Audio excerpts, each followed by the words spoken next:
You are listening to Missed Apex Podcast. We live F1.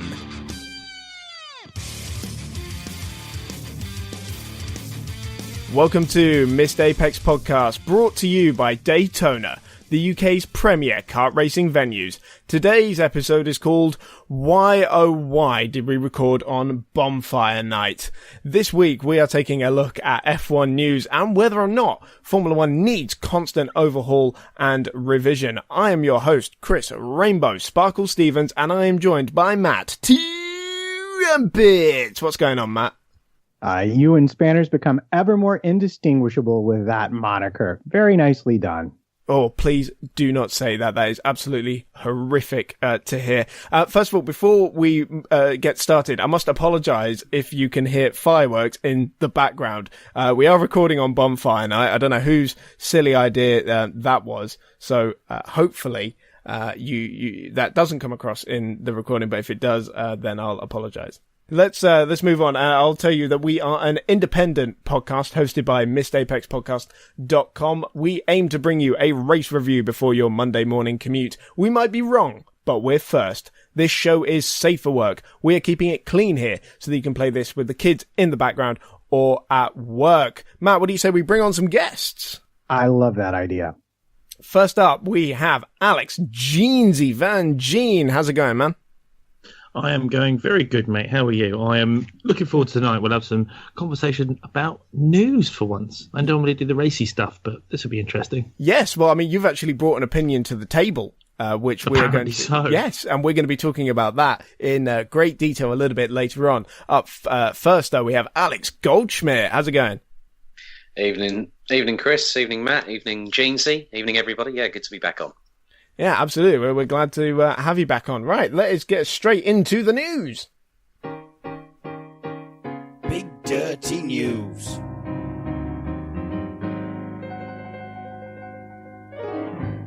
Well, this we got some breaking news in after we did the show notes, and has been added very recently. But it's that Felipe Massa has quit Formula One again. He will be retiring properly this time, we think, and that's maybe why the fireworks are going on outside, or at least that's what Spanners reckons. Anyway, but yeah, so Felipe Massa is properly out. He will not be driving for Williams next season, which is leaving us to question who will be taking that seat, Matt.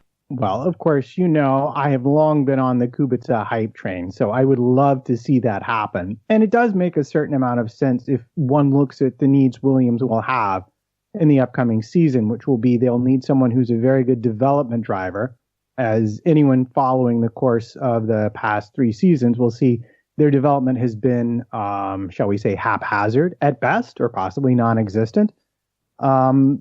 And at the same time, they'll need someone who will be a good mentor and benchmark for Stroll as he continues to mature and develop, because unlike certain other people around his age who came to Formula One, he was clearly, I'd say we can all admit now, a work in progress, although he is making progress. So there's that at least. Yeah, I mean, there are a lot of boxes to tick for this Williams seat. They need somebody who's of the right age to please Martini sponsorship. They need someone with good experience that they can develop the car and show Stroll the ropes, but they also still need somebody who is with it in terms of the speed, which you would have to say that Felipe is maybe starting to lack. So doesn't that basically rule out half of the contenders that have already been put forward, Jeansy? Haven't they said in the last couple of weeks that the age thing isn't as important anymore? I swear they've said that over the last couple of weeks, which could be paving the way for Pascal Wehrlein. Well, it may well be because, you know, they are running out of options. You'd have to say, if that box does need ticking, surely the only option you have is Paul di Resta. Paul or Robert, but, you know, Joe keeps telling us that the whole Robert thing is a complete and utter pipe dream. I'd love it not to be. I mean, I agree with Matt totally. I love Kubica, and I thought he was great when he was around, and I'd love to have him back, but Paul di Resta seems like the sensible choice, but no one seems to be really talking about him too much. He had the test, but nothing's been said since. You'd think if he'd done well at the test, it would be noticed quite soon. But if they've knocked the age thing away, Pascal Wehrlein comes back into the throw, does he not? You would think so, and the Kubica thing, definitely, I have to agree with Joe on that one. I do not think it's going anywhere, really. I think it is just a big choo-choo hype train that is chugging along at full pace like the Orient Express.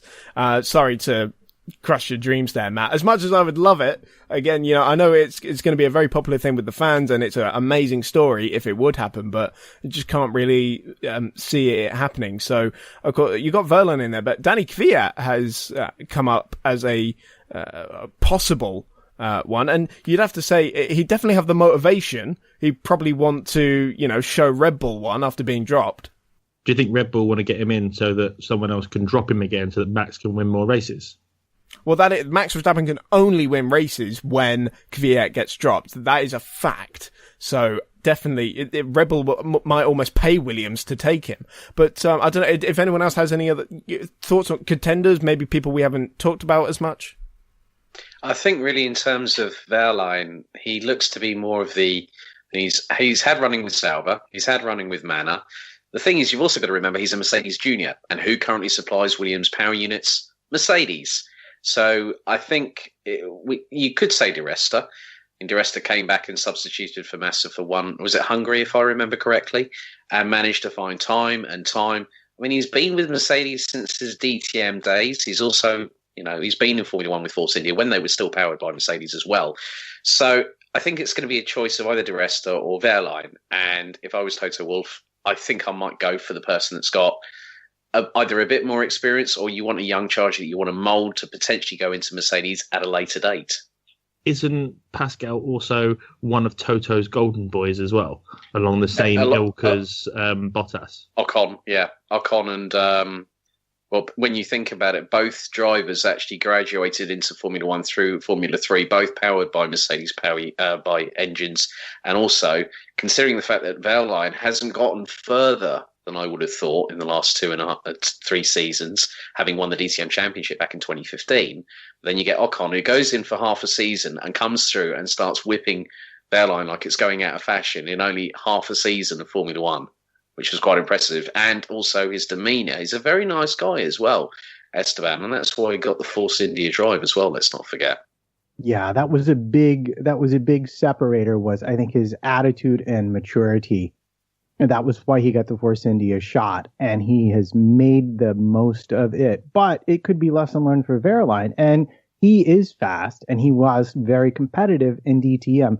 So really what you're looking at once again with Williams, as you would be looking at anyone that wasn't Red Bull, Ferrari, or Mercedes, is what are the intangibles, i.e. sponsorship or money, that is being brought to the table by these drivers. And there, who's really going to be able to bring the best overall package? Well, if Mercedes really gets behind Verlaine, they might get a good deal on engines, which will be a good shout even if the regulations change going forward. But beyond that, it would seem that Kubica might have the best overall sponsorship package. And I had heard, although I do not know the truth of this, that part of the problem with Kvyat was indeed his sponsorship package, or his sponsorship from the Russians was not as robust, or he was having some issues with that going forward. So I don't know. I'd like Kvyat in there if it's not going to be Kubica. But I think, once again, it's probably going to come down more to that basic calculation of sponsorship dollars versus championship points. Okay, so there's plenty of talk on Williams there. But of course, the major news of the week that we were going to headline with, and we're going to switch into now, is, of course, the quit threat from Ferrari, who don't really like the look of where Formula One is going. Was it the global NASCAR comment that was thrown around by Sergio? And to be honest, it's not the first we've heard of it. We've heard a lot of teams threaten to do this in the past, and nothing's really come of it. I mean, first of all, just around the table, how seriously is this threat being taken? Matt, start us off. It's not being taken seriously at all. No one is taking it seriously. And unlike literally every other time there was a change and Ferrari thought they might lose their favorite toys, I think that this might actually be a time for the negotiators to take them just a wee bit more seriously. On the other hand, if you accept that what we heard last week and what just by way of preview, we'll be talking about on Tuesday. What we're about to hear coming up is simply the start of negotiations. Then it's all very much up in the air, and Ferrari is simply staking out their claim. Although, if one reads Marchioni's words carefully, it's not as violent a threat as one might assume. He basically says, look, if you change the sport too much, it's not Formula One anymore. If it's not Formula One anymore, we don't need to be part of it. And in fact, we would go away and come up with an alternative that would probably be better. And that's an interesting thing to hear because it mirrors a lot of conversations I know we've had in WhatsApp. I see going on Twitter all the time, and even amongst the diehard fans. And I think we're going to be discussing that in a bit. But yeah, I would take them seriously, especially because with Marchioni versus De Montezemolo, I believe that the amount of money that is flowing to Ferrari, the team, has changed. And I believe that they are being very much more required to live within whatever budget he has decreed for them. And if they lose their historic payments and stuff like that, then the cushy days are over for Ferrari, and they're not going to stick around and be a Williams or a Force India or a Sauber or a Toro Rosso. They'll go off and do their own thing. Firstly, I agree with Matt on the sense that it's an empty threat. However, let's say it was a real threat, and let's say Ferrari left. Everyone keeps talking about, F1 is Ferrari and Ferrari is F1. I have never bought into that. What would F1 look like without Ferrari? Well, I'm pretty certain one of the VW group cars would jump straight into that slot and would very much revel that. Also, if Ferrari started their own series, who's going to want to enter a Ferrari-run series? Seriously, you stand no chance, apart from Alfa Romeo and Fiat. I don't know who you talk about. I think Ferrari exists because of Formula One, not the other way around. Matt? Yeah. Well, I would say, except for, is there anybody out there with loads of experience running a top-end motorsport series with absolutely nothing to do and billions of dollars and lots of advertisers on tap? Oh, wait. Yes, in fact, I think I can. And if I'm not mistaken, probably fairly close ties to Ferrari at this point as well. Yeah, I don't see Ferrari running the series.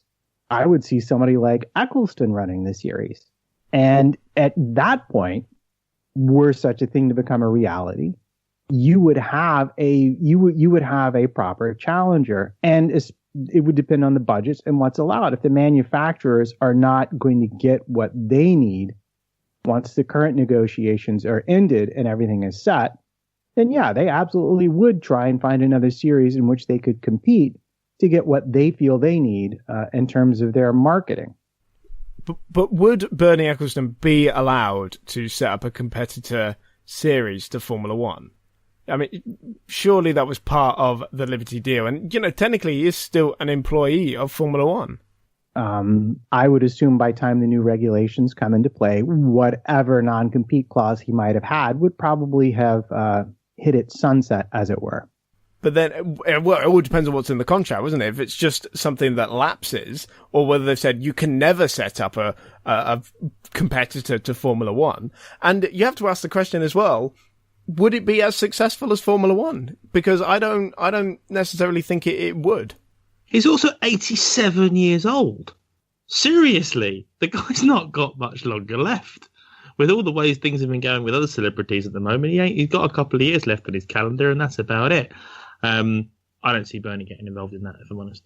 Well, I believe he still has the trademark on GP1, so I would think twice about that. I absolutely see him. Look at the hand grenades he's lobbing the direction of Formula One right now. The man is bored out of his mind and just causing trouble. He needs a new project. This could clearly be it. Okay, Goldie, we're split down the middle. You get the casting vote. Well, I'm going to agree with Mr. Trumpets on this one, because we had the threat from De Montezemolo a long time ago and nothing came to fruition. Let's not forget. Of course, I have to go back to Jeansy's point about, Ferrari is there because of Formula One. I mean, let's take into context another top-tier series that I cover, the DTM. Now, who's pulling out at the end of 2018? Mercedes. Now, that's a big blow for them, but they're moving into another category, which fits their remit a lot easier. if Ferrari cannot get a competitive series that's going to go against, go to war with Formula One, where else are they going to go? There's been talk about World Endurance Championship, LMP1, but that's never going to happen because they're busy winning in GTs. So could it be taken seriously?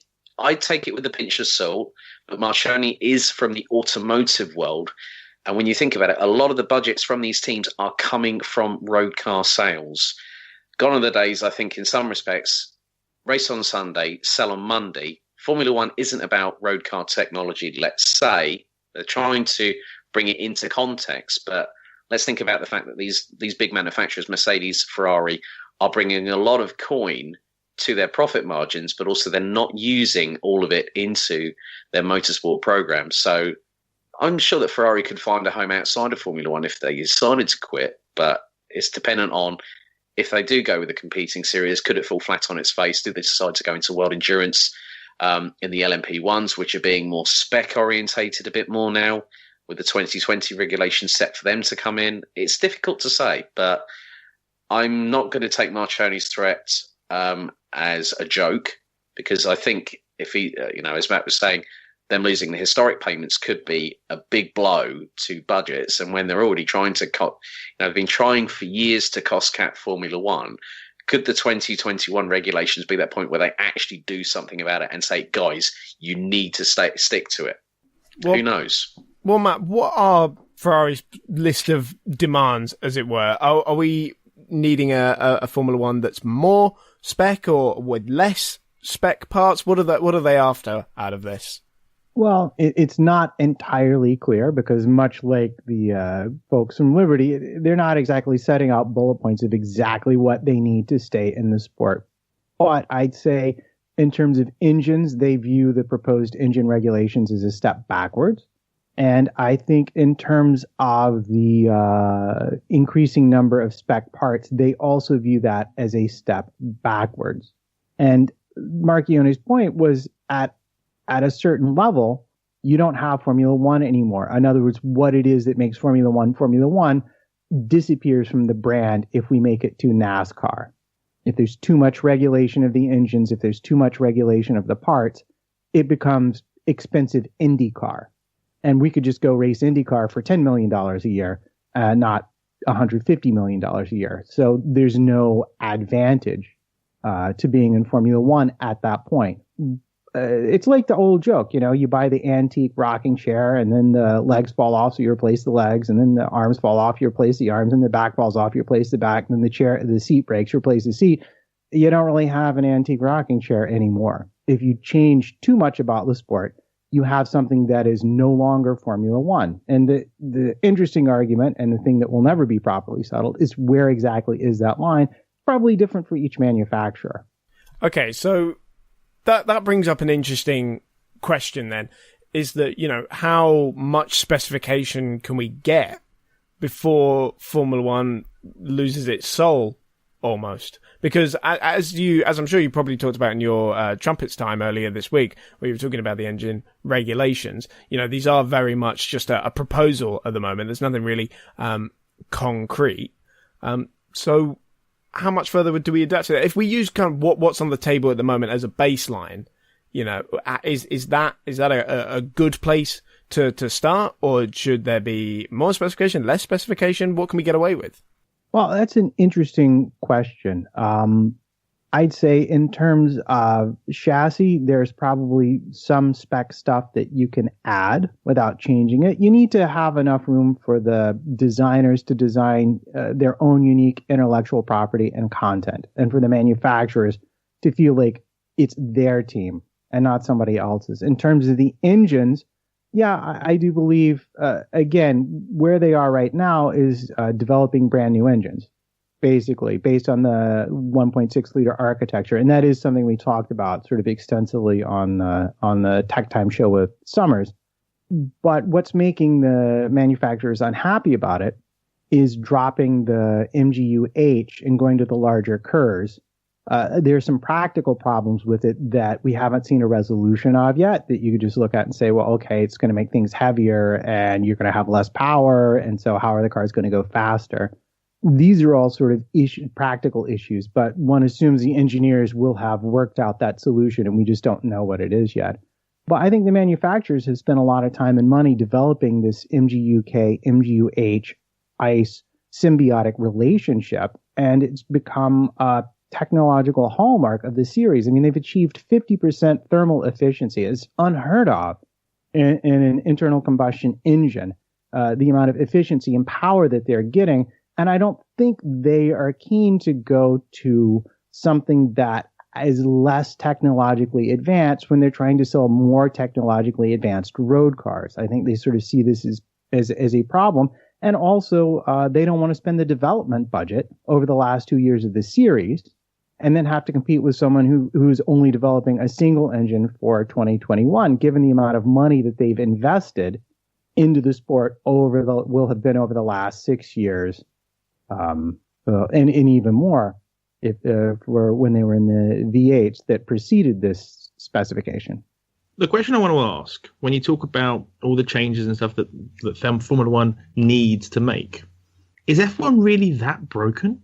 I mean, have we not just seen this year, okay, it died off the last couple of races as far as failures are concerned, but have we not just seen one of the best seasons in F1? Are we not all of a sudden seeing a resurgence of Red Bull? Are we not seeing Force India actually getting much, much better? Are we not going to see in a couple of years a really, really good Renault team? So are we not actually on the brink, if we keep the regulations as they are, about to see something amazing? But now we're going to change it, so it's all going to go back to the first topic again, because every single time there's a reg change, a gap forms. Every single time. There's always the law of diminishing returns. And if you let that peter out, you'll get everyone to the same point. Is it that broken? That's a really good point that you make, Alex, because I'm going to take MotoGP as an example. For about 10 years, there was a stable set of regulations, and it became the greatest racing series on the planet, no arguments. And like you say, with the regulation changes, we do get the gaps forming.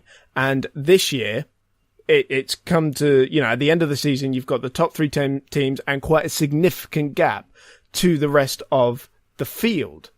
And of course, that's going to converge at some point when you get through to a stable set of regulations. But does it not seem like at the moment, maybe the biggest issue in the sport is the engine regulations? Is the engine the cause of this lopsided F1 almost? I know Paddy Lowe kind of disagrees with this point, but it does seem like we could get an even more competitive F1 with a more equal engine.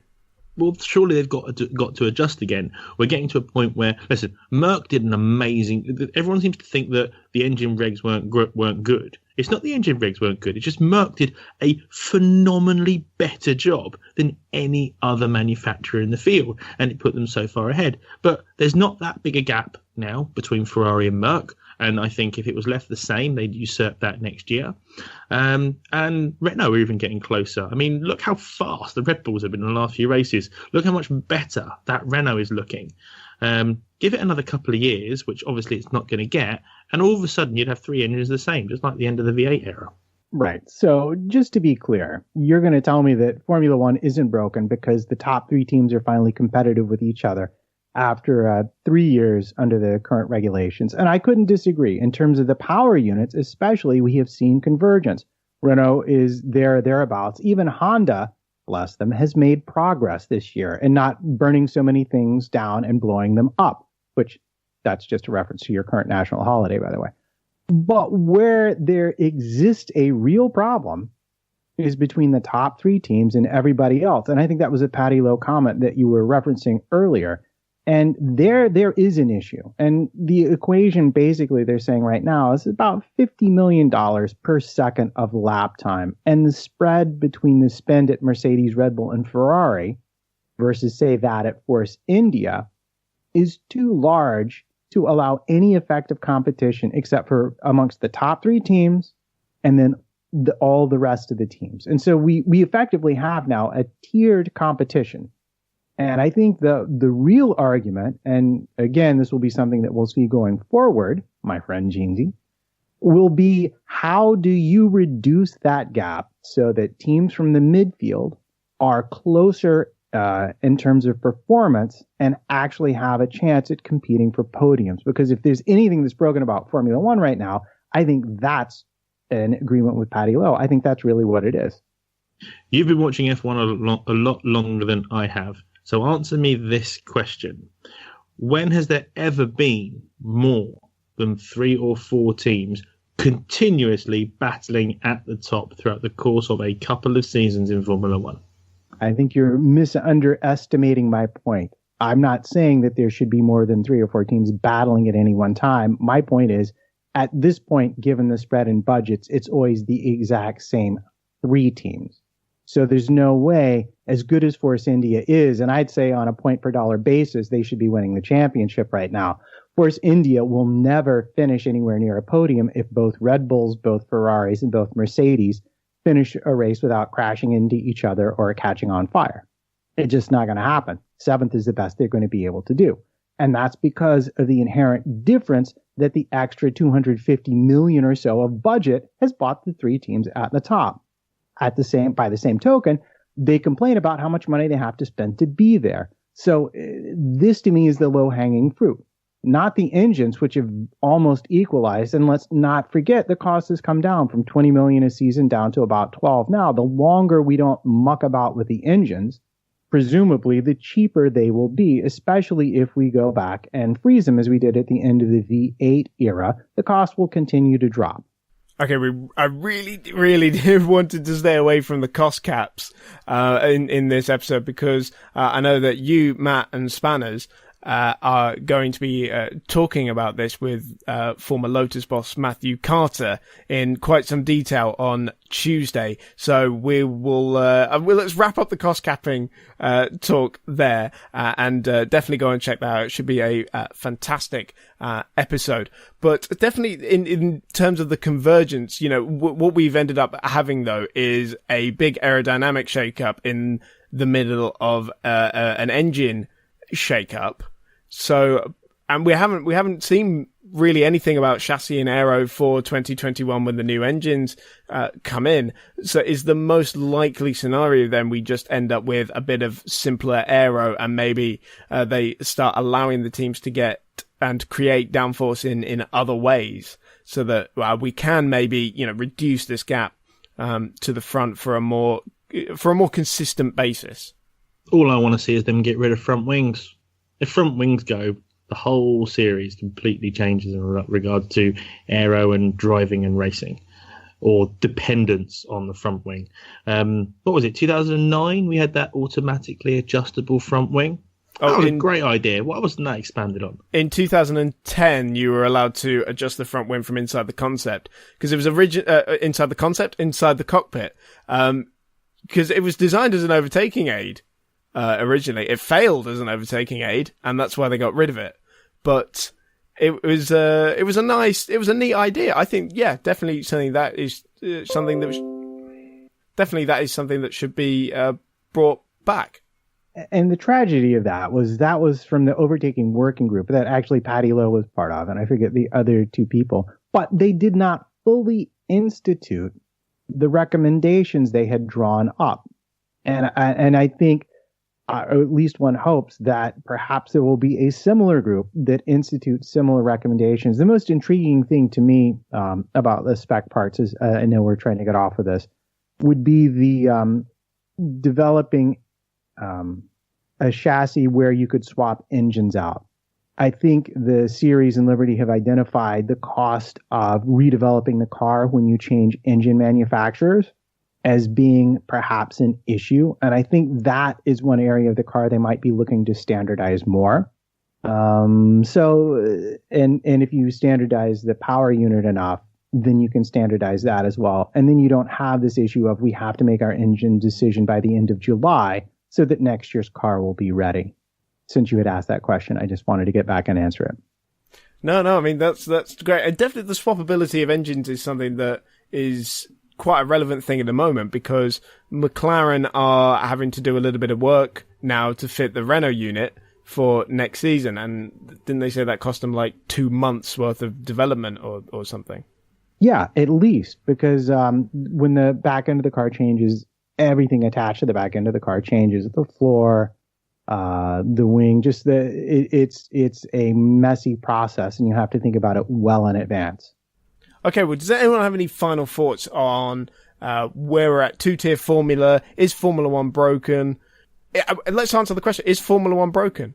Can we answer that question? I like it as it is. I've really enjoyed this season. I do have to say, it's the first one that's really taken my attention, and I thought the Mexican Grand Prix was a good one. There's been, races up and down this season that I have thoroughly enjoyed because of the changes of, when we went to Australia and we had Romain Grosjean going through that very fast left-hander just after the back straight. And that literally took me by surprise how much lateral grip that car had through the corner. I was like, great, they're actually going through corners faster than they did last year. That caught my interest. But yeah, some of the Grand Prix we've had this season have been really interesting. And with the way that the cars look now as well, I really like them. And, the fact that we're having some great races, that's another big thing. The change in aero has spiced things up and down the field. Okay, Red Bull were on the back foot, but now we've got Verstappen doing well, Ricciardo doing well. So I've really been enjoying it. I was going to say that, to be fair, over the last 10 years, I think we've had the best racing in the last 10 years than we have. Lots of people have rose-tinted glasses on and think, the 80s and the 90s were great, because we've only seen a few of those races. I'd love to actually rewatch an entire season from back in those days, and I bet so many of them processional. And people just miss out on it and just only see the highlights and the amazing things that did happen in the odd race. I look forward to 20 years' time when this last 10 years comes in on highlight reels and we go, wow, wasn't it great back in the noughties and the teenies? I will certainly look back on, especially 2007 to 2012, as a halcyon period of Formula One. Definitely, 2013 and 14, throw that in there as well. Definitely the last couple of years, I think Formula One's dropped the ball a little bit. But this year, I kind of went into this year with the attitude of it's going to be make or break with Formula One, and it's definitely made it again. Like you were saying, after that first race, I got really excited about Formula One again. And I still am, because, even though the championship's already been decided, that's definitely not how it was meant to go at all. And we do still have two really interesting races in prospect in Brazil and Abu Dhabi. And we'll be talking a little bit about Brazil in a few moments time. But definitely, let's say it, I don't think Formula One is broken. I think it has issues. Definitely, the gaps between the top three teams and the rest of the field needs to come down a little bit, but that will come just with natural development and the cost capping. I know we're not supposed to talk about it, but let's throw that into the mix because it is a fact. And then I think we'll have a pretty good formula. And definitely, I think 2019 and 2020, they'll be very, very, very exciting years for Formula One. Let's catch up with the panel a little bit before we move on to our next news item. Goldie, what have you been up to? Well, funnily enough, when Lewis Hamilton was about to line up on the grid to go for his fourth Formula One world title, I was actually commentating at an old venue he used to race at as a karter, Rye House. So I was there for the 2017 London Cup. Been busy commentating, busy doing other things. I know that Spanners says I'm a tin top apologist, mate. I love tin tops just as much as I love Formula One. So don't worry, I'm the tin top unapologist. But yeah, lots of things happening. Already in talks with people about 2018 for commentary. But of course, yeah, still loving being on Miss Apex as always, mate. No, that's really great to hear. And, it does sound like you've got a busy 2018 lined up, which it sounds very exciting. So all the best with Thank you, mate. that. No, absolutely. Next point on the agenda. We've been talking a lot about the battle at Force India between Sergio Perez and Esteban Ocon definitely been one of the highlights of the season for me. Of course, in recent races, they've not been allowed to battle each other. They've been told to hold station because they've cost the team a little bit too much money in repairs this year. But now that they have secured fourth in the championship, they're going to let them race again. I mean, this has got to be a great thing for these last two races, Matt. Oh, yeah. You know it is on. Perez is so irritated right now because Ocon has had the best of him over the last couple of races. And he's like, I swear I'm faster. And they're like, nope, sorry. And it's an interesting dichotomy because as they continue to amass championship points, of course, their entry costs them more and more. I think what is it, around 5,000 or so per championship point. So one wonders if there's an arbitrage where at a certain point, it's cheaper to let them crash each other out and provide spectacle for the race and sponsorship exposure than it is to actually let them finish well up the field as they've been doing the last couple of races. I'm considering putting money on the fact that Ocon, because of this lift of not being able to fight each other, loses his finishing every single race, especially in the points title that he seems to have. Those two are so going to hit each other, and it's probably going to be at turn 1 in Brazil, and it's going to be hilarious. It is just a really exciting prospect, and especially because the team are going to be throwing on some, quote, riskier parts for these final two races because they've got nothing left to lose. You know, the championship is done for them, and why not throw some more aggressive parts and upgrades if they're going to be put on the car for 2018, especially it will help them start next year stronger. Then I think we've got a really interesting couple of races lined up at Force India. Anyone got anything to add for that, or is that a slam dunk on this one? Can I just say this? I hope that Ocon slam dunks Perez quite spectacularly in terms of finishing, because he's managed to do it most of the season, apart from Spa when they both nearly came a cropper and Ocon hit the wall going into Eau Rouge. But yeah, I'd like to see that Ocon gets the better of Perez in the next couple of races. I was just going to highlight a contribution from the chat room from Philip Allen, who points out quite rightly that the real competition is for 6th place in the constructors, where we have Toro Rosso on 53 points, followed by Renault on 48 and Haas on 47. So if there's a place to be looking in Brazil, if you want some real championship excitement, have a look at those teams this weekend because they will be under maximum pressure to deliver. And James Funnel in the chat room saying that apparently it's predicted for rain next week, which is always brilliant, especially at Brazil, because we've seen some wonderful races there in the rain. Last year, 2007, that was a good one. I remember that one. 2007 wasn't... Eight even. Yeah, God, I've drunk too much of this red wine now. I'm checking out. Of course, 2003 is the one that sticks in a lot of people's minds as a particularly crazy race on that occasion. We will preview the Brazilian Grand Prix in just a moment's time. Firstly, I want to talk about Max Verstappen, because there was a quote from him after the Mexican Grand Prix that sort of slightly disappointed me. And it was that he basically said that he would rather dominate races, such in the fashion that he did in Mexico, rather than tussling away and battling for position and winning races that way. And he pointed out that dominating a race is the best form of winning, which I can sort of see his stand on that. I mean, Jeansy, as a racing driver, you must surely appreciate, dominating a race. But the quote he said afterwards was, "Overtaking is definitely nice, but to me, it's something that is not necessary." And as coming from one of the most, aggressive drivers on the track when it comes to wheel-to-wheel action, that's quite a surprising thing for him to say, Jeansy. That comment staggers me, and I hadn't heard that until just before we went live. That absolutely staggers me, because yes, it is very nice to win by a long, long way. Great race last year at Daytona, where after 8 laps I won by 17 seconds, and it felt awesome. However, there's still no better feeling than actually when you've really, really fought for a win. So, especially if someone as racy as Max and someone who pulls no punches like Max does, it really does stun me that he said that. And I hope it's a misquote because I'd hate for him to think that racing's not really where it's at. Well, it was from Autosport, so I wouldn't have thought so. They would never misquote because they are a fine publication. What are you trying to say, Jeansy? I'm being honest. They are a fine publication. They employ the highest quality people. They do. Me. And you. Yeah, and me.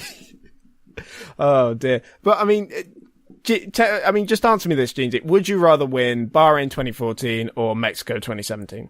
For me, it's Bahrain because that had me on the edge of my seat. And there's no better thrill than when you get out of the car, out of the cart, whatever you're in, and you've had an epic battle with someone who you respect a lot, and you're like, wow, wasn't that an amazing battle? However, there is that slight part of every single racing driver that likes to lord over their superiority. A perfect example was Senna at Monaco. What year was it? Goldie, you'll know what year that was, when he binned it at Monaco. Oh, in 88. 88. Yeah. 88, when he nearly lapped Prost in the process. Yeah, he wasn't interested in just winning that race. He wanted to embarrass Prost. But it's still the biggest thrills come from racing. Okay, well, Matt, are we making a big fuss out of nothing here, or do you agree with us? You're making a big fuss about nothing. I don't know exactly what he meant. I didn't catch the quote. But I would be certain that no matter what they say to the contrary, that at the level of Formula One, with that much money and that much pressure involved, most drivers secretly will be very happy if at the end of lap one they're already halfway ahead, a half a lap ahead of everybody else, and just have to bring the thing home in one piece. Yeah, I mean that makes sense to me just as a professional. His job is to win races. His job isn't to fight everybody else to win races. His job is just to win, and that's the simplest expression of him winning. But also, I think Jeansy really nailed it. When you talk about dominating, that's what everybody wants to do. You don't merely want to win. You want to demonstrate how much more superior you are than everyone else on the track. And yeah, that can be kind of fun too. That's a good point you make, because when you go to work, you don't hope that everyone else is almost just as good as you and it becomes a really tense thing of like, oh, who's going to get a promotion or not. You want to dominate everybody in your office or whatever workspace you may happen to be working in. That's about it for the news on this one. Before we talk about Brazil, Jeansy, what have you been up to? Tell us, share your adventures with us. Hello. Yeah. So I've been doing a bit of racing recently. I was out for about 4 or 5 months.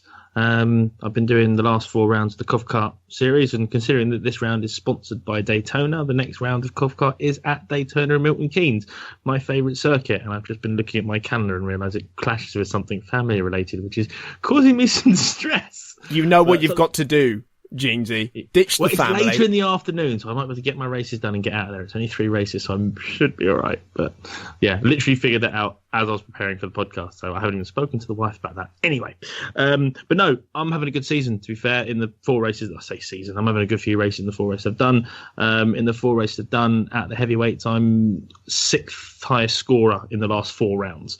I'm 14th in the championship, but I've missed 3 of the 9 rounds. So yeah, so it's I'm enjoying 7 rounds. So I'm really, really enjoying it at the moment. That's Covkart Sport. They do loads of stuff all around the country. It's really, really good. So yeah, that's what I've been up to, really. Apart from that, and selling boilers, not the box behind your head, but selling boilers nonetheless. I don't need to buy no boilers. I mean, I've just got to ask, how much better do you think you'd be doing if you weren't sipping on that red wine, for example? Well, the weight category, I'm obviously in the heavyweights, category, which starts at 80 kilos. Last race, I weighed in at my heaviest, which was 99 kilos. I shudder to think where I'd be if I was running at 80, 85 kilos. I'd definitely be fighting at the front with the Guy Tollys and the Chris Daineses of the world. However much Chris would hate me saying that because he thinks he'd destroy everybody, but that's Chris Daines for you. We all love him for it. I was going to say, is he still as grizzly as ever with that beard of his? No, it's gone. Beard's gone. No. It's coming back a bit, but the beard's gone. But that's me. No, well, that's good to hear. And in your defence as well, you're quite a tall guy as well. You got that. Okay, you're shaking your head, but you're taller than me, and I'm above average height. So I'm 5'9" and a bit. You're not 5'9" and a bit. I'm not 10. I'm 5'10" and you're taller than me, so you must be about 6 foot.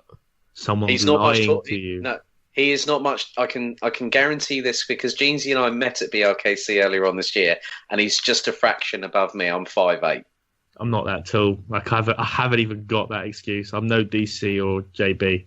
While we're talking about beards, actually, Hannah Hassel's pointing in the chat room. If we're talking about beards, I must be staying silent, which is a fair comment, to be honest. Right, the Brazilian Grand Prix. What do we think is going to happen? Philip Allen's already come into the chat room and said he's foreseeing a lot of carbon fibre spread about at turn 1.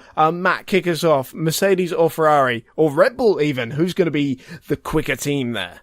Well, it's going to be probably down to the temperatures as much as anything else. But I'd have to say, based on the last couple of races, it's going to be more like how will Mercedes try and preserve its ability to win? But you'd have to say, looking at qualifying, outside of qualifying, Ferrari and Red Bull are the interesting story here, and not so much Mercedes. Although you do have Valtteri going for P2 in the championship. So that could induce a bit of a wrinkle, but I think Red Bull really is the one to watch, and whether or not Ferrari can get ahead of them.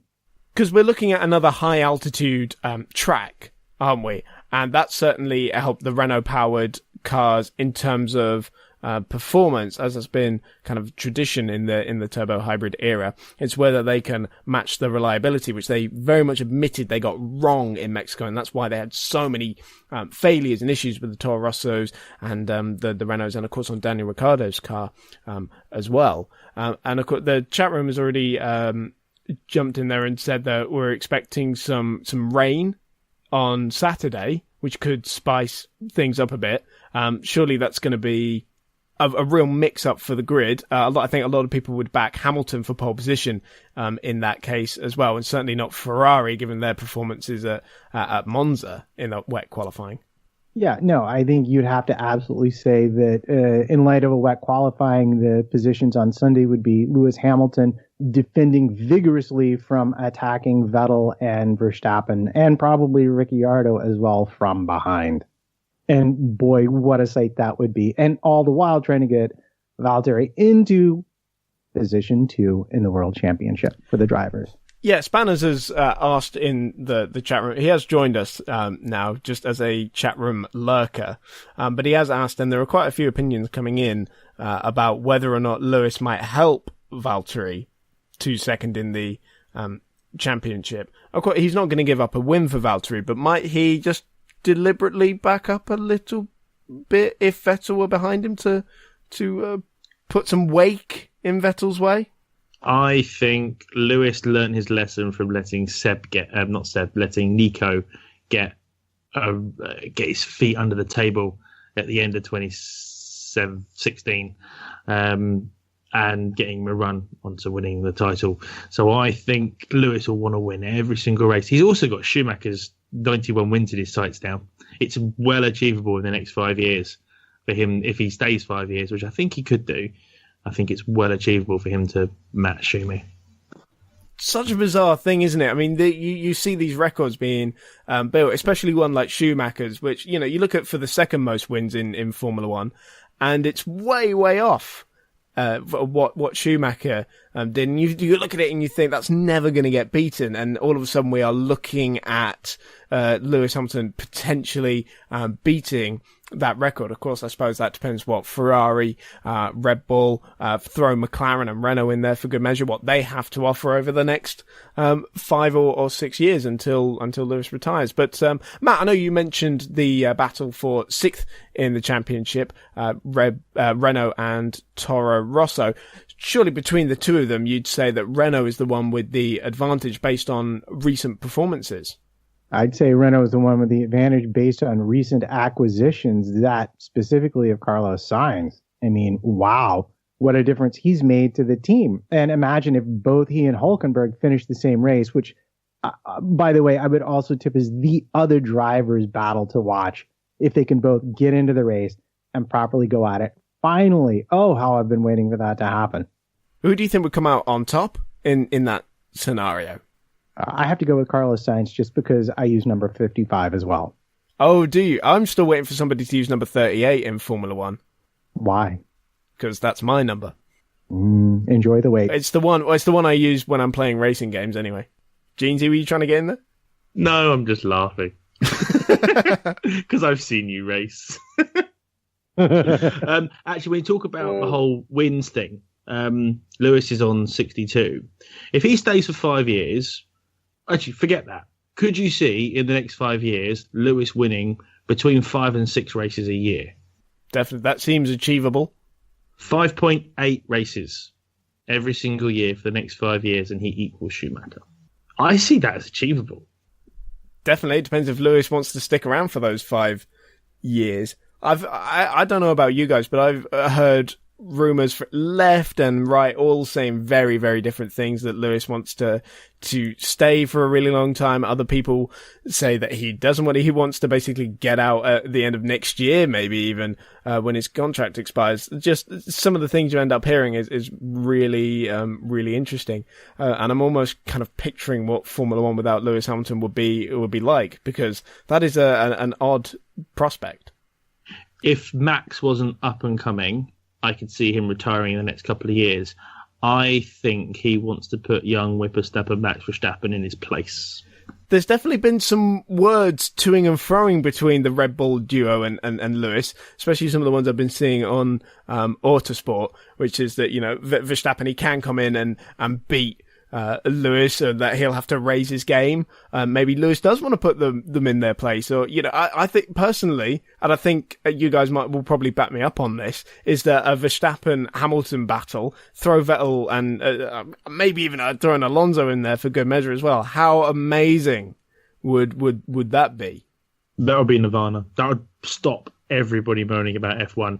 You have Alonso, Hamilton, Ricciardo, and Max and Seb battling it at the front. What series has got that kind of competition at the front with some of the best drivers in the world? I would absolutely love to see that. James Fano in the chat room says, let's just say Lewis Hamilton won't be doing a Raikkonen. Well, what do you know that we don't, James? Let's catch up with the last panel member, Matt Trumpets. You've got something very, very exciting to be talking about this week.